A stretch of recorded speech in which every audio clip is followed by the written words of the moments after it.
So hopefully you are able to see the video. Again, my name is Patrick Ward. I'm with Clarity Law LLC, and I am a mediator and collaborative divorce attorney, meaning that all of my work is done outside of court. Um, and I try to help folks make decisions about their divorce prior to the court process and before they are involved. I also do some mediation assistance, meaning that I do counsel folks who are in the mediation process about their legal options and their rights as they're making decisions about their divorce when in mediation. So this is just an overview of the law. This is not meant to be anything more than a general overview. This is not a confidential conversation. There's no legal advice being provided. The information is simply a general legal overview of the main issues that are involved when there's a divorce in Oregon. So usually there are four key issues that you need to think about when making decisions about your divorce, and your mediator, your collaborative attorney, or your litigation attorney are going to walk you through these different decisions and these different processes, and each one have multiple nuances. Depending on your specific situation, you should know that divorce is a very fact-specific conversation, and most of the decisions, although guided by the law, are really practical decisions about how you are going to be parenting your children moving forward between you and your ex-spouse, how you are going to divide your assets and debts, what child support might look like, and if appropriate for your situation, what spousal support might look like. So I always like to start with parenting decisions. That is, for most folks where children are involved, the biggest decisions that folks want to make. They truly want to decide how to make decisions for their children that are going to be in their children's best interests. And that is the key legal focus, is what is in the children's best interest. And there are two types of decisions that need to be made. There are the major decisions, and then there are the day-to-day parenting time decisions. And major parenting decisions, those are that term custody is when that comes into play. So custody is, who is making those major decisions? Where would the children go to school? Who their doctor is going to be? What kind of medical care will they receive? Will they have, elective surgery, for example? What type of mental health care might the children receive? And, whether there will be any specific religious training. Those types of decisions are those custody decisions. And there can be two types of custody in Oregon. One is joint custody, and one is sole custody. If you go to court and you ask the court to make a decision, then that decision will be one parent or the other parent will be the custodial parent making these major decisions. If you are going to mediation or in the collaborative process or sitting around your kitchen table, you can decide that you are going to make joint decisions together for your children, meaning that you will collaborate on how these decisions will be made. And that could be, one of you decides the educational decisions, the other decides the medical decisions. So you can divide up those custodial responsibilities and determine how those are going to be applied to your children. So there are a lot of different ways that you can start making decisions about custody. So joint custody, again, both of you are the decision makers, and you've determined how you are going to make those decisions. And sole custody, one of you is the decision maker. And even in sole custody, you can bring the other parent in to consult with that other parent about the decisions and what the children's needs are. Day-to-day decisions are made by the parent who is providing care, meaning that if your child is over at your ex-spouse's house, It's really the ex-spouse who is making those day-to-day decisions. These decisions are made through a parenting plan that is developed during the mediation process or the collaborative process. And those parenting plans really dig into all of the decisions that need to be made on a day-to-day basis, including, where the child will be living, which house will they be living in? Will they be living in their house with one parent? Will they be living in their house with the other parent? It also talks about, who's going to be picking the children up from school. How often will the children be going to extracurricular activities? How are those extracurricular activities going to be paid for? What's going to be covered by things like child support? What things are not covered by child support? And how do you make sure that all of the children's needs on a day-to-day basis are going to be met? So really, those day-to-day parenting decisions are being made once the parenting plan is laid out by the parent who is providing care for the children, the on-duty parent on any given day. Now, when I work with folks about making these parenting decisions, these day-to-day parenting decisions, I suggest that people think about the decisions that need to be made with the children's ages and stages in mind, meaning that you make a parenting plan today, but it may not work for your children, in the future. And the needs of your child will change because your child is going to change. Children are, not going to be the same in the same stage as they are today, tomorrow. It's just the way the process works. So, I encourage people to think about, okay, so we will have changes. Do we need to build that level of flexibility into our current plan, or do we come back together and talk about, parenting decisions and what those might look like, at a specific time frame? I want to make sure that you are working with your collaborative attorney or your mediator to really dig into these decisions now, especially if you're working in a cooperative process, to make those decisions now so that there's a high level of comfort that you have addressed all the issues, and then you can put your parenting plan into a drawer and not rely on it until there are concerns, and then you get come out, you pull the parenting plan out, and you look at it and rely on it as the default when you're not able to come to an agreement. There's not going to be anybody from the court who's going to be leaning around the corner saying, gosh, we need to make sure that you're following your parenting plan. You and your ex-spouse are able to work together to modify the parenting plan on a day-to-day basis, if that's how things work, as long as you're doing so in a way that you're both in agreement. I recommend that if any changes are made to the parenting plan, even minor changes that are just covering one day, that it be done in writing, which can be, in text, where somebody sends a text saying, do you mind if I do X? And the other parent responds yes or no, so that you have closed the loop on that agreement. So, division of debts and assets. There is a presumption in Oregon that these are going to be divided equally if they are marital property.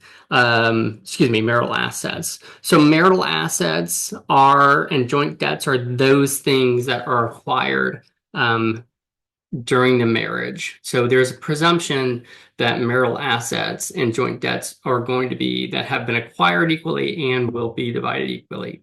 And that presumption can be rebutted, meaning that one parent can go to the court or bring up the issue in mediation saying, hey, we didn't acquire these assets equally. That's an unusual conclusion that a court would come to, but it is not necessarily, off the table when you're talking about marital assets.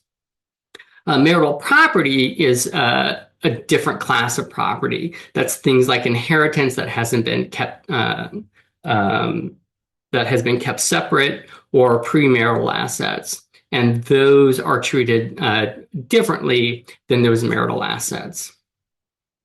So, for example, if you have inheritance that hasn't been commingled, meaning that it hasn't been put into an account in both people's names, that both people, um, rely on or expected to rely on in the future, then it is not subject to that presumption of equal distribution.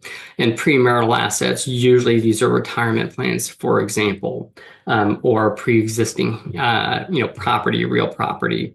If that comes in, then that property usually is not considered part of the presumptive division, but you should keep in mind that the growth of the asset, meaning the increase in the value of the asset, will be usually considered to be subject to that equal contribution division. So that is something that's a little bit nuanced. So you should talk with, an attorney about, okay, how do we address premarital assets and the growth of those premarital assets during the marriage? And a lot of times in both of these situations, the length of the marriage may be something that's relevant to the consideration as well. So child support, there is a presumptive, child support is the presumptive amount that the state has determined is necessary to ensure that the child has their basic needs met, food, shelter, clothing, those sorts of things. So those are those basic needs and don't go into, those extracurricular needs. So again, and as in all of these conversations, this is fact specific, as I mentioned, and there's a lot of room for discussion and negotiation, but generally there's a presumptive amount that the state is going to apply to those basic needs calculation. So there is a calculator. You can get the calculator online and put in the information. The type of information that is included is both parents' gross income, whether or not one parent is receiving spousal support, the number of overnights at each of the child's houses, how much a person pays for their own health insurance, and how much one person might pay for the children's health insurance. So all of that information is put into the calculator. Other things that might be part of the calculation especially for children under the age of 13 are whether the parent is providing child support, after school care to allow the parent to work or go to school. And so those child care costs may be included as part of the child support calculation. Now, as I said, the calculator creates a presumptive amount. You may agree to an amount that is different than that presumptive amount, meaning that you can go to the court and ask the court to allow you to provide a different amount. If the amount is above or 15% above or 15% below the presumptive amount, you don't need to provide any additional explanation to the court. However, if you want to go outside of that 15% threshold, then you have to tell the court why. And usually it's because either the parents are meeting the needs of the child has higher needs than a typical situation. So those are the sorts of things that you can explain to the court why the presumptive amount is not appropriate in your specific situation. And knowing that there is negotiation that can occur, it can allow you to make decisions that are really going to be tailored to your family's needs.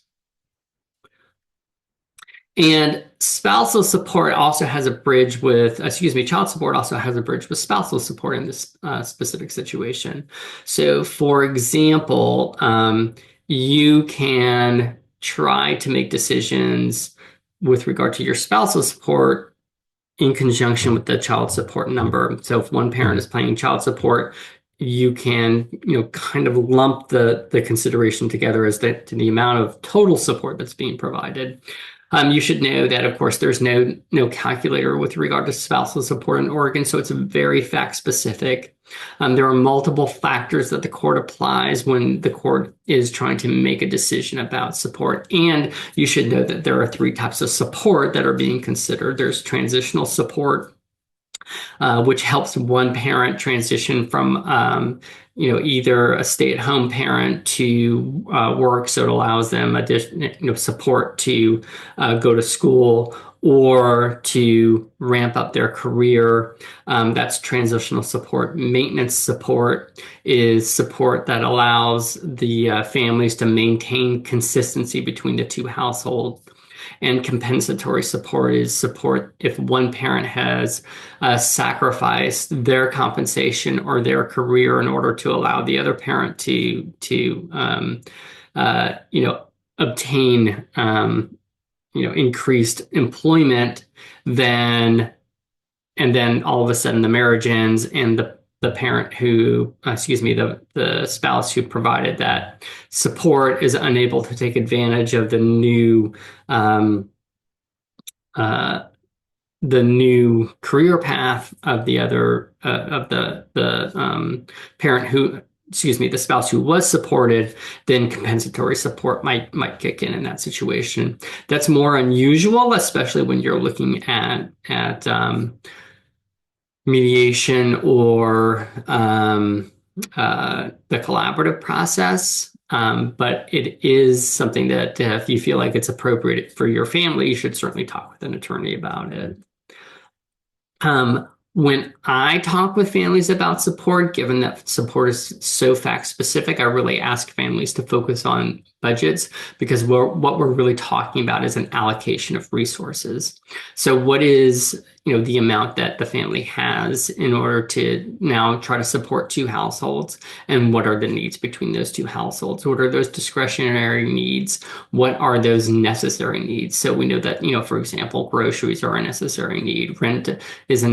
Rent or mortgage is a necessary need. But going out to shows and movies and travel, those are discretionary, for example. So really focus in and hone in on what those needs are. And, sometimes you need to take a step back and really focus on how are the two households going to be supported for a certain amount of time. And that leads to the conversation about what is support. When you're making support decisions, you're really focusing on two things. You're focusing on the amount and you're focusing on duration. And amount means that you can pay support either on a monthly basis, a bi-monthly basis, a quarterly basis, for example, or a lump sum all at once, or any variation of those things. And so you are thinking about, okay, so, if I'm addressing support, how do I make sure that I can, if I'm providing support, how do I make sure that, I'm not providing so much support that I can't, make sure that my own needs are being met. And at the same time, you want to have a conversation with your spouse about what their support needs are, to make sure that their needs are being met as well. So it really is a conversation about, okay, so these are the resources. These are the resources that we're allocating between the two families. And is that, are those resources going to be increased, and how long, and is support going to be needed? When you are talking about spousal support, you should know that if spousal support is not part of the initial pleading, meaning if you go to court and you don't ask the court for support, it won't be awarded, and you can't go back and ask for it later. So it's something that you really want to focus on at the outset. I like to talk with families about the ways to make decisions. And this is really a short overview of a much longer conversation, because each of these different ways of making decisions have their own processes, their own benefits, and their own detriments. For example, the kitchen table is that you and your spouse have sat down at the kitchen table and decided we are going to be divorcing. These are the issues that we need to decide about. Let's make these decisions together. And you make the decisions together. There are forms online. You can fill out your own judgment form and then file that with the court, and your divorce is final. That is certainly, a way to go. It is the least expensive way to go, although there might be some things in the future that you haven't thought of, and some considerations that may not be in everyone's best interest, and there also may be a situation where it's not an equal balance of power between the families, so that those kitchen table decisions may not be the best decisions. Mediation, of course, isn't it, as when you're working with an impartial third party who is helping you walk through the process and make decisions. For example, Kathy is a mediator. I'm a mediator. As a mediator, we are going to be helping you make those decisions. We're going to be facilitating the conversation. We're going to be helping build the agenda. We're going to help guide the agenda. We're going to provide resources for you to think about as you're making decisions, and then help you walk through the process, catalog the decisions you've made. Put together, as an attorney, I can put together the judgments, for example, and the paperwork, file that with the court, and your decision, your divorce is finalized. So there are certainly a lot of benefits to working with a mediator. The detriment in working with mediation is, what happens if there is an imbalance of power? The mediator is impartial and has to be careful not to be taking one person's side over the other person's side. So mediation doesn't necessarily provide the support that one party or the other party may need as they're making their divorce decisions. So they may find that they need a team around them, which is the collaborative process. So in the collaborative process, each spouse has a collaborative attorney who is their advocate, and is providing support to them. But those attorneys also have a good working relationship and want to make sure that we move the process forward. So we are part of the team as opposed to adversaries. The collaborative is not an adversarial process. So you are trying to provide information to your client about the decisions that they can make, but at the same time, it's the family's decisions and it's not the attorney's decisions about how to ultimately come to a resolution that's going to be in the family's best interest.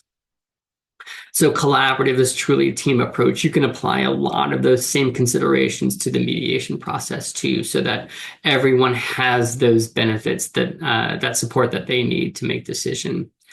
Litigation, of course, is the traditional process where you file pleadings. Those pleadings are served on your soon-to-be ex-spouse, and it is certainly an adversarial process. You're not sharing information with each other except as necessary to try to come to an agreement outside of court. But it is certainly an adversarial process, and the attorneys are working solely for your benefit, not necessarily for the benefit of the family as a whole. And so it's certainly more adversarial. It can be much more expensive. It's a much more formal process. Both mediation and the collaborative process, it can get bogged down in some of the decision making that needs to occur because it's client driven. Litigation is court driven. Again, those could be detriments to mediation and collaborative, but they can also be benefits because the process is not going to move any faster than the clients are able to handle the process. Litigation, again, you're on the court's timeline, so you're making decisions, as the court allows you to make decisions. And again, it's an adversarial process. So litigation is going to be much more expensive than collaborative or mediation in most situations. Really, there are two key issues when you are thinking about, okay, how am I going to have these, practical decisions made and these legal decisions made? Well, you should know that 95% of cases settle before court. Excuse me, when I say before court, before a judge makes a decision. You should think about, okay, so how challenging are these decisions going to be? What are, do we have a house? Are we going to sell the house? Can we sell the house? Do we need somebody if somebody wants to stay in the house, how are we going to make that happen? Yet at the same time, the person who's going to stay in the house can't qualify for a new mortgage. So what does that mean? Can you and your spouse work together to make decisions about how that mortgage process is going to work, for example? And also, finally, that professional support that you're going to need, which is not necessarily simply the legal support from an attorney. There are lots of financial decisions that you need to make that need to be made during the divorce process, which is not necessarily just the the factors, how are we going to divide our property? Are there tax consequences that we need to take into account? How is support going to be handled? Can support help me qualify for a mortgage in the future? All of these financial decisions, what is our budget going to look like? Budgeting is such an important part of this process that I think is often overlooked by one spouse or another. Of course, the legal decision, what does the law allow? The law allows a lot of flexibility, but of course, there are guardrails in place. And then, of course, all of these decisions are emotional decisions and a lot of times are emotionally driven. And so there needs to be some sort of, consideration as to what decisions are being made by emotions and what decisions are being made by logic, and is there tension there that should be discussed as you're making those decisions. So lots of factors about how you're going to apply these legal concerns as you're making these decisions. Excuse me, I'm going the wrong way, I noticed. So again, I truly hope that you are able to utilize this information to help you make your decisions as you are thinking about building a future for yourselves, building a future for your ex-spouse, and most importantly, building a future for your family. So thank you so much for the opportunity to visit with you all today, and I wish everyone the absolute best.